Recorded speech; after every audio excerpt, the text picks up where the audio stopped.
If you walk down the aisle of a grocery store, you will likely be inundated with a bunch of products that are called Tuscan. I don't think any word is more used to market so-called Italian products than the word Tuscan. Tuscan this, Tuscan that. Anything that's Tuscan's got to be good, I guess. And also, it seems that everything in Italy is made just in Tuscan. Yeah, we were recently in a shop and we were looking at tomato puree, and they had the one normal tomato puree, and then next to it they had the Tuscan tomato puree, also just tomatoes, but twice the cost. There was written 100% Tuscan tomatoes. Now, I love Tuscany, but the best tomatoes in Italy, they are not from Tuscany.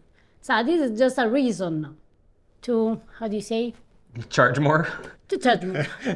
Let's take a look on Amazon, for instance. Tuscan honey scented silk body cream. That's not even food. Tuscan body cream. Tuscan seasoning. You see a lot of that. Ooh, that book, Under the Tuscan Sun. I'm pretty sure that's where this comes from. I think that book romanticized Tuscany so much that that's where this thing came from. That's my theory. Actually, there isn't so much sun in Tuscany. It's not a very sunny place. Yeah, a lot of Tuscan seasoning. Does Tuscany have a particular herb blend that they use a lot? Maximum they use several kind of herbs, but not a blend of them. But surely always the same in every dish. No. Tuscan risotto. Delicious flavors of Tuscany in every bite with basil and cherry tomatoes. And risotto is from Milan, it's from the north of Italy. Basil and cherry tomatoes are from the south. Tuscan style chicken soup. Chicken soup mean like, I don't know, broth? Chicken No. soup with No. potato, onion, carrot, spinach, and chicken bone broth. Ooh, creamy basil Alfredo sauce with aged Parmesan cheese, authentic Tuscan style pasta sauce made with fresh cream and real butter. That's the actual name of that sauce. Now, I'm not from Tuscany, but if I were from Tuscany, looking at all this, I felt really I could feel. For sure, I was very upset because it's like how an Alfredo sauce with aged Parmesan cheese and fresh cream and real butter can be real Tuscany. Even though the word Tuscan is used to market to us constantly, I have a feeling that most people actually have no idea what the real food of Tuscany is like. And I bet that a lot of people, when they will discover, they will be shocked. That's why today Ava's gonna cook up a taste of Tuscany with 3 real Tuscan dishes. They will not involve Tuscan seasoning. Come si chiama? Creamy basil Alfredo sauce. Creamy basil Alfredo sauce, none of this. I feel like the best place to start is with a pasta dish. This Tuscan pasta is a very Asian pasta. It seems that actually is one of the first pasta that appears in Italy. We go back to the Roman Empire. So this means that Tuscany has a long tradition of pasta. And it's a little bit different than the normal pasta you find in a store, or you usually make at home with egg or just with water.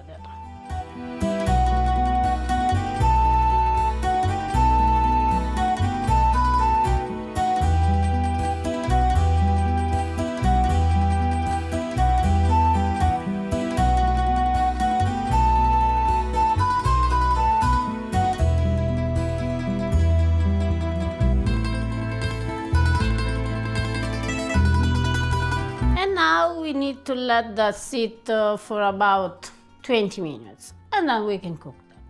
But you already cooked them. Yes, Alfredo, but I need also to cook them. We need to cut them and the shape should be the shape of a losanga. It's like rombo. A diamond? Sì. We need something like that. They cook very, very fast, which means 1 minute, maximum 2.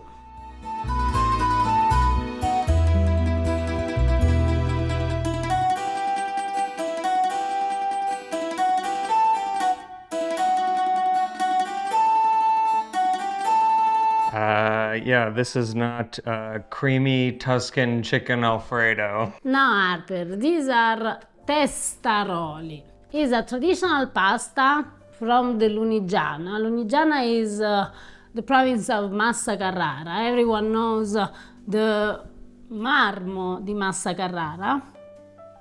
The what? The marmo. Marmo? Marble. Marble. Marmo di Massa Carrara was the marble that Michelangelo used to make all his statues, and it's so famous in the world. And also the pasta should be as famous as the marble. The traditional way in which they serve in the city of Pontremoli, where this pasta is from, is just olive oil and pecorino cheese. I have never seen a pasta quite like this, let alone tasted it. So let's dig in. Buon appetito. Ooh.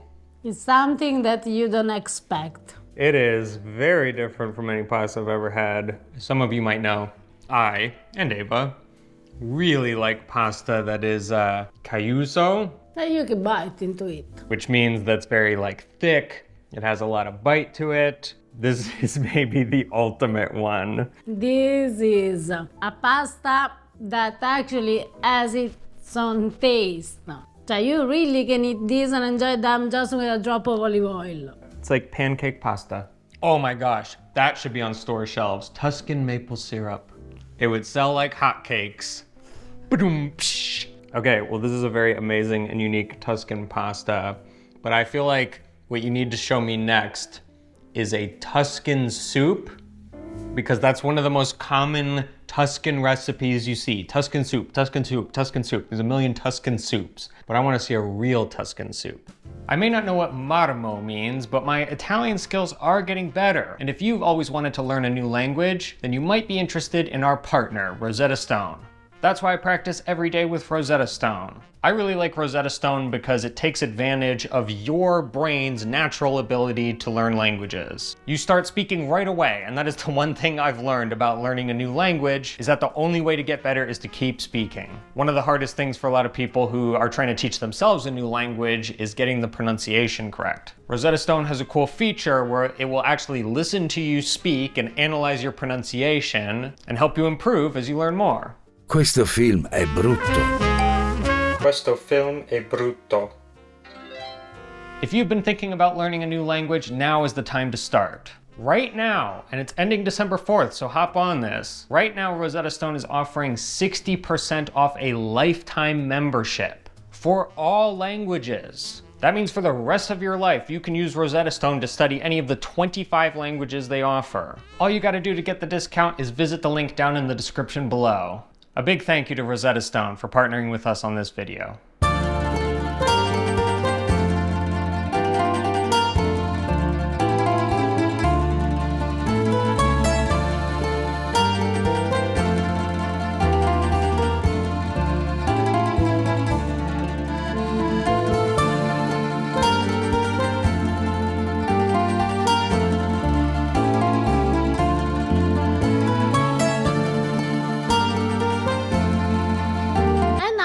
To prepare all these vegetables: carrots, potatoes, sour cabbage, Swiss chard, and obvious Tuscan kale. Oh, that actually brings up an important question that I was going to ask you, which is whether Tuscan kale is a real thing, but I guess it is. Allora, this is called Tuscan kale in America, then I don't know about Australia and all the rest of the world. In Italy, this is called cavolo nero, black cabbage. So you define it as Tuscan. We don't.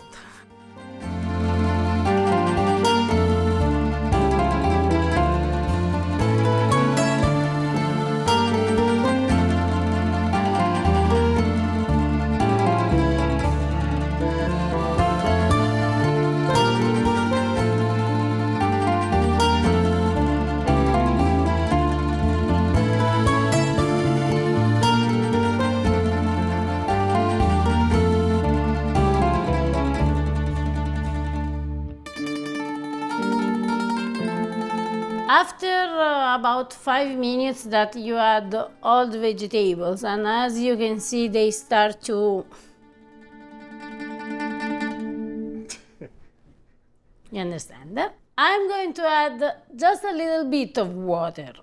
We cover and we keep cooking it for other 30 minutes. Always cover it. These are cannellini beans that I cooked in the most simple way, which means I put them in a pot with some water. What I'm going to do is take some of them and blend them. Now I'm going to use how do you say? An immersion blender. Yes. Then if you don't have an immersion blender, you can use also a vegetable mill.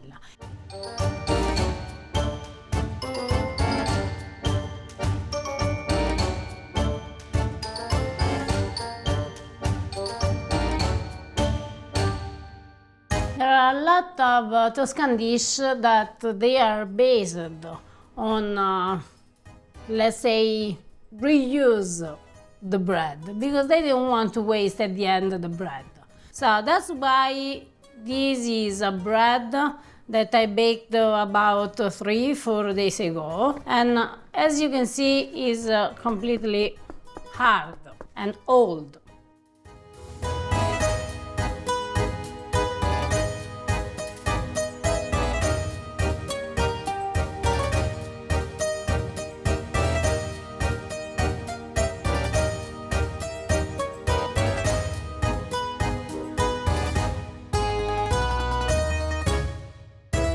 This is supposed to be a soup? See, Harper, this is a soup. Now what we need to do is to let this completely cool down. Then we will cover and we will put in the fridge overnight. And that's why yesterday I made another one. This is how your soup will look after 12 hours more or less in the fridge. But it's not done yet.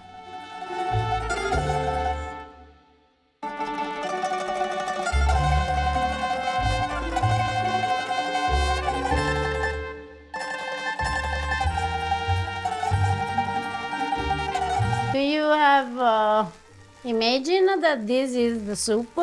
Nope, it still doesn't look very much like a soup.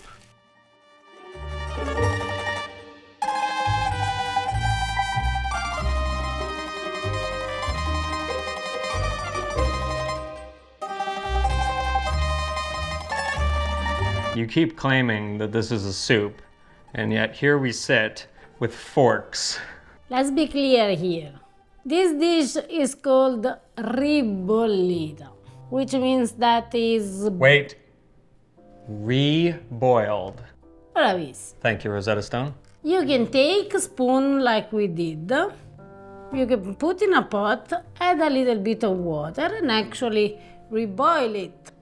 But when I eat this in Tuscany, the family that cooked for me, instead of reboil it, actually refried it. And it was so good. I tried also the reboiled version, it wasn't so good. So... Refried soup, I'm into it. Buon appetito.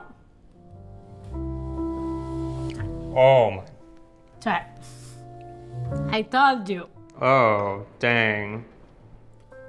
If there is a one who doesn't like vegetables in general, this is the way to go. That so exceeded my expectations. It's incredible. There's so much flavor in there from all the vegetables. The result is 10,000 times better than all the single ingredients. I know, when I saw all those vegetables going in, it's like kale and Swiss chard and stuff. I like vegetables, don't get me wrong, but like I didn't expect this level of absolutely sinfully delicious flavor coming out of that. All right, we've had a Tuscan pasta, we've had a Tuscan soup, but I know from my brief visit to Tuscany that you can't talk about Tuscan food without meat. If you paid careful, close attention, you might have noticed that there is a red pot that has been simmering away this entire video, and that's because Eva decided to make a meat dish that takes a long time to cook, So we're gonna rewind the clock to this morning and show you how she made it. Tuscany is famous for the meat because they cook every kind of meat that you can imagine.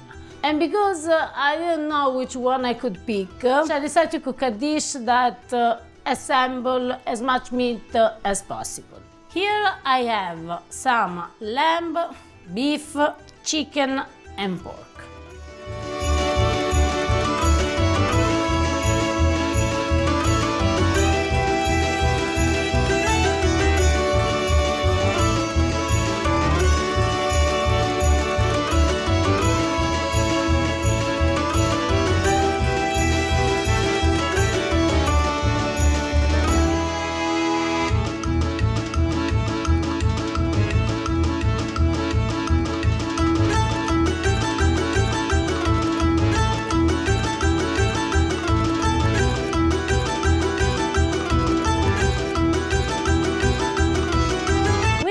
You cook a dish that is from Tuscany, try to use a Tuscan wine because the Tuscan wine is a very good pair with a Tuscan dish. Tuscan wine.